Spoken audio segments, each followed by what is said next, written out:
was just only 5 minutes ago told that I have to do a speech, so I didn't prepare anything. I know that Indonesian people are very famous for doing long speeches. Belgian people are very famous for doing very short speeches.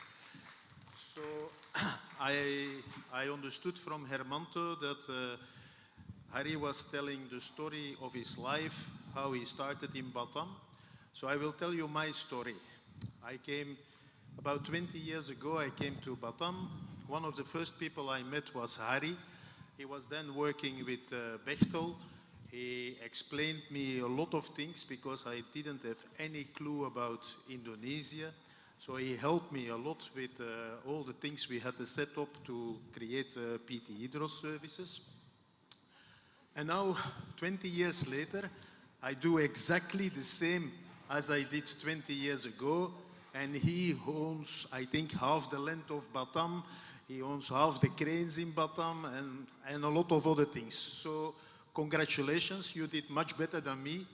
And I wish you a lot of good luck. Thank you.